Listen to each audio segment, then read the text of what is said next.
అన్నయ్య ఏంటన్నయ్య నా ప్రారంభం, ఎంత అందరూ నా వెంట పడతారు, నేను వెంట పడినా ఈ పిల్లలందు చూడటం లేదన్నయ్య అన్నాడు. నీకెందుకు అబ్బాయి, నీ పెళ్లి నేను చేస్తానని ఆయన పెద్ద ఏడుగు రూపంలో వచ్చి ఆవిడ్ని తరిమేడు. ఆ వల్లి భయపడిపోయి పరిగెత్తుకుంటూ వెళ్ళి రక్షించని సుబ్రహ్మణ్యుడిని కౌగిలించుకుంది.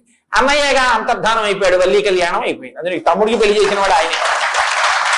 పెళ్లి చేసింది వినాయకుడే, రాజ్యం ఇప్పించింది వినాయకుడే.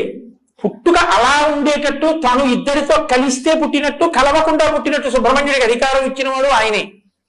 జ్ఞానఫలం ఇస్తానరా, ఎవరు భూప్రదక్షిణం చేస్తే వాళ్ళకి ఇస్తానన్నాడు పరమశివుడు. ఆయన నెమలి వాహనం ఎక్కి వెళ్ళిపోయాడు. ఈయన పార్వతీ పరమేశ్వరుడికి ప్రదక్షిణం చేసి నించున్నాడు. ఆయన అన్నీ తిరిగి వచ్చారు. ఊరై తల్లిదండ్రులకు ప్రదక్షిణం చేస్తే భూప్రదక్షిణం చేసినట్టే మీ అన్నయ్య మరి ప్రదక్షిణం చేసేశాడు, వాడికి ఇచ్చేస్తున్నానని జ్ఞానఫలం వినాయకుడికి ఇచ్చేశారు. నెమలి వాహనం ఉంటే మాత్రం ఇంత తిరిగి వచ్చిన అన్నయ్యకి వెళ్ళిపోయింది, జ్ఞానఫలం ఎందుకు వచ్చింది ఇదంతా అని వైరాగ్యం వచ్చి సన్యసించి దండా